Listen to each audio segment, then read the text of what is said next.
তারেক রহমান সাহেবকে ভিজিট করতে এসেছেন মার্কিন প্রেসিডেন্ট ডোনাল্ড ট্রাম্পের দক্ষিণ এবং মধ্য এশিয়া বিষয়ক বিশেষ দূত সার্জিও গর। আর এই বিশেষ অতিথি হাতে একটা লজেন্স নিয়ে এসেছেন। সেই লজেন্সটা হলো যে বাংলাদেশের উপর তারা ট্রাভেল ব্যান ৩ নাম্বার লেভেল থেকে ২ নাম্বার লেভেলে করেছেন। এই যে পুরো ভিজিটটা হয়ে গেল, এটার ১০১টা ত্রুটি আসলে যে কোনো প্রফেশনালের চোখে পড়বে, সেটা নিয়ে আলোচনা করব এবং সার্বিকভাবে পুরো বিষয়গুলা তুলে ধরবো। বন্ধুরা দেখুন, এই লজেন্সটা এতটাই মানে একটাই লজেন্স, যা আর কিছু নাই। সার্জিও গর সাহেব পররাষ্ট্রমন্ত্রী খলিল সাহেবের সাথে ভিজিট করার পরও ওনার যে ইয়ে দিয়েছেন, ওনার অফিসিয়াল এক্স হ্যান্ডেলে এটা বলেছেন যে বাংলাদেশ থেকে এখন ট্রাভেল ব্যান তুলে নেওয়া হলো। তারেক রহমান সাহেবকেও একই লজেন্স উনি দিলেন। আর ট্রাভেল ব্যানটা কি? ট্রাভেল ব্যান তো এটা ইউএস যাকে তাকে দেয়, এবং এটা দিয়েছিল ইউনূসের আমলে, যে লেভেল 3, যে বাংলাদেশ একটা অত্যন্ত বিপজ্জনক কান্ট্রি। আমি মনে করি বাংলাদেশ এরকম বিপজ্জনক এখনো রয়ে গেছে। জঙ্গিদের দ্বারা শাসিত, জঙ্গি ভারাক্রান্ত, জঙ্গির উপদ্রবে আক্রান্ত, সন্ত্রাসে আক্রান্ত একটা রাষ্ট্র বাংলাদেশ। সেখানে ট্রাভেল ব্যান ৩ থেকে ২ নামিয়ে ইউএস আসলে এটা কি দিল আমি এখনো বুঝলাম না। যে একটা সুপার পাওয়ার আসলে যখন দেখেন তাদের টাকা পয়সার এতটাই অভাব, এবং তারা নিজেরা এমন একটা সিস্টেম গড়ে তুলেছিল, শুধু যুদ্ধ সরঞ্জাম তৈরি করার একটা ইকোনমি, মার্কিন যুক্তরাষ্ট্র। সেই রাষ্ট্র এখন আর কিছু দিতে পারে না কাউকে। সেই রাষ্ট্র এমন একটা ব্যবস্থা তৈরি করেছে তার অস্ত্র গোলা বারুদের কারণে এবং নিজস্ব অভ্যন্তরীণ কিছু ভালো ব্যবস্থার কারণে সে সারা বিশ্বে ১ নাম্বার ক্ষমতাধর হিসাবে এখনো টিকে আছে। কিন্তু যেই সরকারকে সে ফেলে দিয়ে নতুন সরকার আনলো, যেই রাষ্ট্রে সে এখন বিলিয়ন বিলিয়ন ডলার বিনিয়োগ করার কথা, সেই বিনিয়োগের তার কোনো সক্ষমতা নাই, এবং সেটা সে কিছু দিতেও পারছে না। কি করুন অবস্থা না গোর সাহেব এবং তার প্রেসিডেন্ট ডোনাল্ড ট্রাম্প সাহেবের।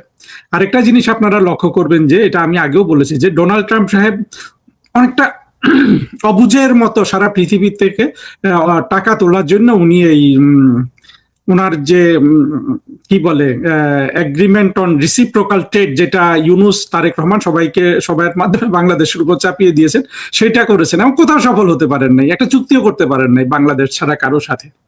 চিন্তা করুন, ২৪-এর জঙ্গিরা যদি আমাদের রাষ্ট্রটা দখল না করতো, তাহলে তো এটাও সম্ভব হতো না। কিন্তু মার্কিন যুক্তরাষ্ট্র এখানে আসলে কোনো কিছুই জিতেনি এখন পর্যন্ত। শুধু ওই যে ১৪টা বোয়িং বিমান তারেক রহমান সাহেব কিনেছেন, সেটা ছাড়া।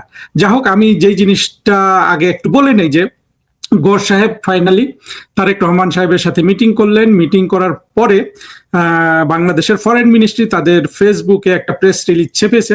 সেই রিলিজটা নিয়ে আগে একটু আলোচনা করব, তারপরে গর সাহেবরা এটা নিয়ে কি বলছেন সেটা আলোচনা করব। প্রেস রিলিজে বলছেন তারেক রহমানকে গর সাহেব প্রশংসা করছেন, মার্কিনিরা প্রশংসা করছে, এবং ভালো কথা, প্রশংসা তো করবে। তারেক রহমানের মতো প্রধানমন্ত্রী পেলে আমেরিকানরা প্রশংসা করে, কিন্তু একটা বলিষ্ঠ প্রধানমন্ত্রী পেলে আমেরিকানরা প্রশংসা করে না, তাকে ঠেলে ফেলে দেয়। এটা কেন হয় বলেন তো? কারণ একটা দুর্বল প্রধানমন্ত্রীর সাথে যে কোনো ব্যবস্থা, মানে তারা সবসময় দুর্বল চায়, এটা সবাই জানে, যে দুর্বলকে আসলে নানান ধরনের আপনার মিসট্রিট করা যায়, দুর্বলকে এক্সপ্লয়েট করা যায়, সেই জিনিসটাই হচ্ছে। এছাড়া ওই যে গর সাহেব যেটা ট্রাভেল ব্যান তুলে নিয়েছেন, ট্রাভেল ব্যান ইউএস এর 3 রকম আছে। যে 3 নাম্বারটা হলো যে এখানে যেতেই পারবা না মার্কিন যুক্তরাষ্ট্রের নাগরিকদের বলে। 2 নাম্বার ট্রাভেল ব্যান মানে হলো যে 2 নাম্বার লেভেল হলো যে এইখানে যেতে পারো, চিন্তা ভাবনা করে যাও। আর 1 নাম্বার হলো সেটা বলে যে এখানে তোমরা মোটামুটি ন্যূনতম ন্যূনতম সাবধানতা অবলম্বন করে যাও। এই হলো মার্কিনীদের 3টা ট্রাভেল অ্যাডভাইজরি লেভেল বলে, লেভেল 3, 2, 1, যেটা আমি সংক্ষেপে বললাম। এখন গর সাহেব বলছেন এতে বাংলাদেশে আমেরিকান বিনিয়োগ আসবে। সত্য কথা হলো, গোস সাহেবও জানেন, আমরা সবাই জানি, 1 পয়সাও বিনিয়োগ আসবে না যদি না সেই বিনিয়োগ থেকে ইনস্ট্যান্ট টাকা তুলে নেওয়া যায়। ইনস্ট্যান্ট টাকা তুলে নেওয়ার কিরকম ক্ষেত্র, ধরেন এই যে গ্যাস ক্ষেত্রগুলোতে যদি বিনিয়োগ করে 2 বছর 5 বছর বিনিয়োগ করে গ্যাস বিক্রি করে চলে যাওয়া যায়, ওইসব জায়গায় যারা থেকে জঙ্গিদের সুরক্ষা করা, মানে জঙ্গি আক্রমণ বা যে কোনো আক্রমণ থেকে সুরক্ষা করা সহজ হয়, সেগুলো তারা করে। কিন্তু বাংলাদেশের যে শিল্প ব্যবস্থা গড়ে তোলা, এই নিয়ে কিন্তু কোনো বিনিয়োগ আসলে বাংলাদেশ এখন কোথাও থেকে আসবে না। তারেক রহমান সাহেব বিনিয়োগ চেয়েছেন, তিনি কিসে বিনিয়োগ চেয়েছেন জানেন? তিনি বিনিয়োগ চেয়েছেন তুলা, সয়াবিন আর কটন, তুলা, সয়াবিন, গমের ওয়্যার হাউস, গুদাম বাংলাদেশে নির্মাণ করার জন্য। চিন্তা করেন, মার্কিনীদের কাছে তারেক রহমান সাহেব তুলা, গম আর সয়াবিন তেলের গুদাম বানানোর অনুরোধ করে। মাননীয় প্রধানমন্ত্রী একটা গাড়ির কারখানা করার জন্য বলেন, ওরা তো ওদের যে বড় বড় গাড়ির ইন্ডাস্ট্রি গুলা ছিল, জেনারেল মোটরস, ফোর্ড, এই গাড়িগুলাও এখন আমেরিকাতে বানাতে পারে না, বিভিন্ন দেশে বানায়। বাংলাদেশে একটা ফোর্ড গাড়ির কারখানা করুক, একটা জেনারেল মোটরস এর কারখানা করুক, কিংবা ওরা যে জিনিসটা আপনার কাছে বিক্রি করছে, সেই বোয়িং, তার নাক, কান, গলা ইত্যাদি খুচরা যন্ত্রাংশের একটা কারখানা বাংলাদেশে করুক, সেটা চান। কিন্তু আপনাকে চাইতে হচ্ছে কি তেল, তুলা আর গমের গুদাম। এরও কারণ আছে, কারণ হলো যে মার্কিন যুক্তরাষ্ট্র তো সেই গোলামি চুক্তির মাধ্যমে তুলা, তেল, গম বিক্রি চাপিয়ে দিয়েছে না বাংলাদেশের উপর। এখন তারেক রহমান সাহেবের ওগুলা সংরক্ষণে রাখার জন্য গুদাম দরকার, সেই গুদামে ইনভেস্টমেন্ট করার কথা বলছে। আসলে চিন্তা করেন আপনারা, তারেক রহমান স্যার তারেক রহমান, কি পরিমাণ দুর্ভাগ্য আপনাদের। হ্যাঁ, মার্কিন যুক্তরাষ্ট্রের মতো বিশ্বের 1 নাম্বার সুপার পাওয়ার কে আপনার এই যেটা আপনি ভুটানের কাছে চাইলেও আপনাকে বানিয়ে দিবে। ভুটান, নেপালের কাছেও চাইতে পারেন আর কি, জানি না নেপাল পারবে কিনা, তো ভুটান পারতে পারে। আর আশেপাশের দেশগুলা, থাইল্যান্ড, ইন্ডিয়া, এরা তো আপনাকে এসব গুদাম বানিয়ে দিতে পারবে। চাইলে বোধহয় বাংলাদেশেরও কেউ কেউ এই গুদাম বানাতে পারে। অবশ্য গুদামের কথা বললে, আপনি যদি তেল, সয়াবিন আর কি গম আনা যদি ডিলে করতে পারেন, তাহলে আমি আপনাকে সাধুবাদ দিব, যেভাবে আপনার হাত পা বেঁধে রেখেছে। কারণ এইসব পচা জিনিস তো মার্কিনীরা নিজেরা খাবে না, আপনাকে দিয়ে দিবে। হ্যাঁ, গম নাকি বঙ্গোপসাগরে ফেলে দেয় প্রতি বছর, সেই গম, সেটা এখন আর 2 কদম বাড়িয়ে এখন বাংলাদেশে বিক্রি করে দিচ্ছে। এসব খবর তো আসছে। একটু সাবধানতা অবলম্বন করেন স্যার, যদি সেই সাবধানতার জন্য আপনার এই গুদামগুলা নির্মাণের কথা বলেন, তাহলে ঠিক আছে। আরেকটা জায়গায় তারেক রহমান সাহেব অনুরোধ করেছেন যে আইটি সেক্টরে মার্কিনীদের বিনিয়োগ করার জন্য। সেখানে অবশ্য গোস সাহেব একটা কথা বলছেন যে বাংলাদেশকে তিনি সিলিকা প্যাক্স এর অধীনে দেখতে চান। সিলিকা প্যাক্স হলো মার্কিনীরা এই যে আইটি, এআই, কম্পিউটার, এই সংক্রান্ত তাদের যে প্রযুক্তি আছে, সেই প্রযুক্তিতে সহযোগিতা বা যেসব রাষ্ট্রকে সাথে তারা ব্যবসা বাণিজ্য করে, জিনিসপত্র বিনিয়োগ, এগুলার একটা, অর্থাৎ আইটি এবং আর্টিফিশিয়াল ইন্টেলিজেন্সের সহযোগিতা সংক্রান্ত তারা একটা ভার্চুয়াল, এখনো প্র্যাকটিক্যাল না, ভার্চুয়াল অ্যালায়েন্স হিসাবে বাংলাদেশকে দেখছে। এখন এটা করে বাংলাদেশে কি ওই যে ড্রোনের ফ্যাক্টরি করা বা এগুলো, এটা অবশ্য সুদূর পড়া হতো, ওরা কিছুই করবে না। বাট কথাটা খুশি করেছে, তারেক রহমানকে খুশি করতে পারে। এই তো ফরেন মিনিস্ট্রি যে কাগজ ছেপেছে, এর মধ্যে এর বেশি কিছু নাই, এগুলাই হলো তথ্য। আর সার্জিও গরের তরফ থেকে যেটা বলেছে মার্কিন যুক্তরাষ্ট্র ফেসবুকে, সেখানে আসলে একটাই কথা বলেছে যে তারেক রহমান সাহেবের উপর তারা অনেক ভরসা করছেন। মানে যা লিখেছে এই কথাগুলোর একটা লাইন আসে যে তারেক রহমান সাহেবকে ওনারা পছন্দ করেন, অনেক অনেক ভরসা করছে। আবার মিটিং এর সময় আমরা দেখলাম যে তারেক রহমান সাহেব কর্নেল গাদ্দাফির মতো, লিবিয়ার যে সাবেক একনায়ক ছিলেন, তার মতো উনি একটা চেয়ারে বসে আছেন একজন মহারাজের মতো, আর ওনার ডান দিকে গেস্ট ওই যে একটা লাইনে বসিয়ে রেখেছেন। এটা কিন্তু স্যার আপনি ঠিক করেন নাই তারেক রহমান স্যার। আপনার গেস্ট যেই হোক, তাকে আপনি যে চেয়ারে বসেন অন্তত সেরকম একটা চেয়ার দিবেন। আর আপনার যদি বসতে অসুবিধা হয় তো সবাই বুঝবে, আপনি তাকে একটা ভালো চেয়ার দিয়ে অন্যদের থেকে একটু আলাদা করবেন। এই সৌজন্যটুকু কিন্তু আপনার লোকজন করতে পারলো না। সবাই এখন আপনার হাফ হাতার শার্ট দেখাচ্ছে, যে হাফ হাতার শার্ট পরে আপনি আপনার গেস্টের সাথে মিটিং করছেন। মার্কিনী গেস্ট, হ্যাঁ, সুটেড বুটেড গেস্টের সাথে আমাদের সহজ সরল, হ্যাঁ, জনবান্ধব প্রধানমন্ত্রী হাফ শার্ট পরে মিটিং করছে। আমি খুব পছন্দ করছি আপনার হাফ শার্ট দেখে, আপনাকে আমার একেবারে খুব ভালো লেগেছে। কিন্তু আপনার যদি গত 4 মাসের মার্চ, এপ্রিল, মে, জুনে যদি আপনি যখন সরকার চালিয়েছেন, তখন যদি জিডিপি গ্রোথ ইউনূসের সময় থেকে বাড়তো, ইউনূসের সময় পুরাটাতে হয়েছে 3.5%, ওইখানে হয়েছে আপনার শাসন আমলে এসে 2.2% হয়েছে।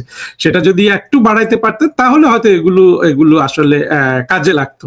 এখন তো আপনার টাকা দরকার, টাকা মার্কিনিরা দিবে না, চাইনিজরা দিবে। চাইনিজদের আছে, চাইনিজরা আসলে সেটা দিতে চাইবে না। মার্কিনীদের সাথে যদি আপনাদের এইরকম ধরম মহরম হয় তাহলে দেখেন কতটা নাজুক অবস্থায় আপনারা আছেন। আপনাদের শারীরিক যে প্রোটেকশন বা নিরাপত্তা দরকার, দৈহিক প্রোটেকশনটা কি? আপনার নিরাপত্তা, খলিল সাহেবের নিরাপত্তা, ইউনূসের নিরাপত্তা, কিংবা 24-এর জঙ্গি হাসনাত, সার্জিস, নাহিদ, এদের নিরাপত্তার জন্য আপনার মার্কিন যুক্তরাষ্ট্রকে দরকার। যেহেতু মার্কিন যুক্তরাষ্ট্র সহ একসাথে ঢুকে সন্ত্রাসবাদের মাধ্যমে আপনারা শেখ হাসিনাকে পরাজিত করেছেন। আবার আপনাকে টাকা দরকার, টাকার জন্য তো আপনার কাছে চীনের কাছে যেতে হয়। কারণ গোর সাহেব তো একটা লজেন্স নিয়ে এসেছেন, দেখেন সেই লজেন্সটাও সে কিন্তু আমেরিকাতে বানায়নি, বাংলাদেশে বানিয়েছে। লজেন্সটা কি? ট্রাভেল ব্যান তুলে নিলাম, তোমার রাস্তায় কাদা ছিটিয়ে দিলাম, এখন বললাম যে এই রাস্তায় এখন আর কাদা নাই।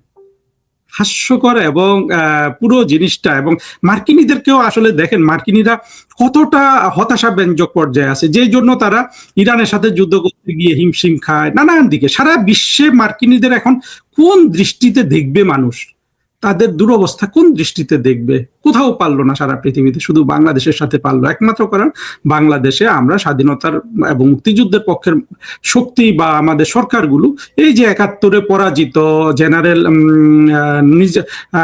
নিয়াজির হাত ধরে আত্মসমর্পণের দলিলে সই করা সেই শত্রুটাকে আমরা বাংলাদেশে থাকতে দিয়েছি, তাদের আমরা বৃদ্ধি হতে দিয়েছি, তাদের অর্থনৈতিক বিকাশে আমরা সহযোগিতা করেছি। এখন তারা কিন্তু মার্কিনীদের সাথে যুক্ত হয়ে শেখ হাসিনা সরকারকে ফেলে দিল। ফেলে দেওয়ার রেজাল্ট হলো যে 5 আগস্ট 2024 সালের বাংলাদেশের একজন মানুষের পকেটে 100 টাকা যেটা ছিল আজকে সেটা বাংলাদেশের মানুষের পকেটে 40 টাকা হয়ে ধরা দিয়েছে। চিন্তা করেন কোথা থেকে কোথায় নামিয়ে নিয়ে এসে একটা দেশকে মাত্র 2 বছরে। আর সেই প্রেক্ষাপটে সার্জিও গোর বাংলাদেশ সফর করলেন। এই সফর নিয়ে এত হাইপ হয়েছে, এত কথাবার্তা হয়েছে, চারিদিকে এত আলোচনা হয়েছে। এই ধরনের কত সফর প্রধানমন্ত্রী শেখ হাসিনার সময় হয়ে গেছে, কেউ টেরই পায় নাই। এই যে এত হাইপ হয় না কোনো কিছু নিয়ে, এটা কিন্তু স্যার তারেক রহমান আপনার জন্য ভালো না। আমরা জানি আপনার পিআর টিম ভালো, শেখ হাসিনার কোনো পিআর টিমই নাই। তারপরেও দেখেন ওই যে হাইপ তুলে এইসব কি বলবো, যে শুধু চমক এবং আপনার বিজ্ঞাপনের জোরে আপনার বিপদটা আপনি তারেক রহমান স্যার আপনি একটু চিন্তা করে দেখুন। আজকে আপনার লোকজন, হ্যাঁ, এই আপনাকে চেয়ারটা কিভাবে অ্যারেঞ্জ করতে হবে একজন বিদেশি গেস্টের সামনে, সেটাও কিন্তু আমাকে এই আপনি আপনাদের কারণেই তো আমি রিফিউজি হয়ে গেছি। একজন রিফিউজি কিন্তু পরামর্শ ছাড়া আপনার চলতেছে না। আমি নিশ্চিত আগামী বৈঠকে আপনার চেয়ারের এই পজিশন চেঞ্জ হয়ে যাবে। আমি ফরেন মিনিস্ট্রিতে দেখেছি অনেক কিছু এইভাবে, আমি ইউটিউবে বললে চেঞ্জ হয়ে যায়। আর যদি চেঞ্জ না করেন সেটা তো আপনি সেই ভুল ক্যারি করবেন। ভুলটা তো খুবই নগ্ন, সবার চোখে দেখা যায় যে এইরকম মানে সামান্য একটা বিষয় কিন্তু অনেক বড় ভুল করে ফেলেছেন। যেটা বলতে চাচ্ছি যে আপনার সেই মনে হচ্ছে যে আপনারা সত্যি একটা বিপ্লবী করেছেন বা একটা দেশ স্বাধীন করেছেন। বঙ্গবন্ধু 1972 সালে যেই অবস্থায় আপনার মনে হচ্ছে সেই অবস্থায় আপনাকে পরামর্শ দেওয়ার কেউ নাই, কিভাবে বসাবেন, কোথায় কি করবেন, হ্যাঁ কি পড়বেন, কোনো কিছুতে পরামর্শ দেওয়ার আপনাকে একটা লোক নাই। এগুলো একটু চিন্তা করে দেখবেন স্যার, এবং আপনি বুঝবেন এগুলো যদি চিন্তা করে আপনার সীমাবদ্ধতাটা আপনি যদি সত্যি সত্যি অনুভব করেন এবং সচেতন হন, আপনার জন্য মঙ্গল হবে। আমি কিন্তু আপনার সর্বাঙ্গীন মঙ্গল কামনা করি।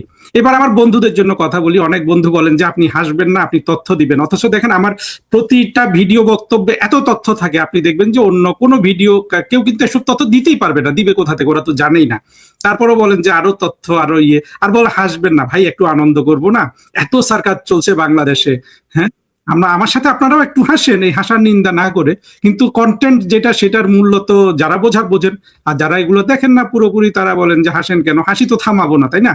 হাসবো না, আমরা এখন হাসতেও পারবো না ভাই। আপনারা কি বলেন? আপনারা তো হ্যাঁ মুক্তিযুদ্ধের পক্ষের শক্তিকে তো এখন হাসার দিন এসে তো আমাদের।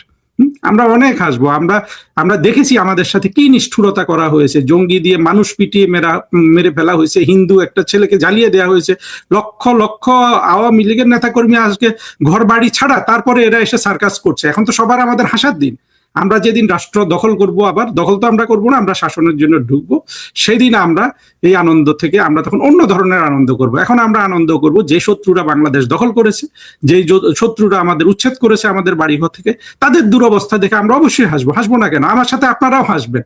হাসিটা তো ওদেরকে করুণা করে, ওদেরকে ওদের দুরবস্থায় দেখিয়ে দিয়ে, হ্যাঁ, সেই হাসিটা ভাসতে দিবেন না? কি বলেন যে আপনারা? সবাই ভালো থাকুন। এবং আরো তারপরে মন্তব্য লিখতে কাউকে কিন্তু আমি উৎসাহ দেই আপনাদের। আমি বলছি না যে আপনারা কোনো মন্তব্য লিখবেন না, লিখবেন। এবং আরো কি কি জানতে চান, কি ধরনের, এবং বক্তব্যগুলোর উপর আলোচনা করবেন। কোনো জায়গায় যদি মিথ্যা বলি, কোনো জায়গায় বলি গুজব রটাই, কোনো জায়গায় যদি তারেক রহমান সাহেবের যদি অন্যায্য সমালোচনা করি, সেগুলো বলবেন। সেগুলো তো কেউ বলেন না। বিএনপির কেউ এসে সুইপিং কমেন্ট করেন, মোদির উপর একটা গালি দিয়ে চলে যান, আর কেউ কেউ বলেন যে আপনি হাসবেন না। হাসবো না কেন? আমরা হাসবো। ওরা আমাদেরকে হাসাচ্ছে, আপনি দেখছেন না কি কত সার্কাস করছে, জঙ্গিগুলাকে মানুষ পিটাচ্ছে। হ্যাঁ, যেই জঙ্গিগুলা এত নিষ্ঠুর, আপনি হাদির মতো একটা নিষ্ঠুর জঙ্গি পৃথিবীতে কোথাও খুঁজে পাবেন?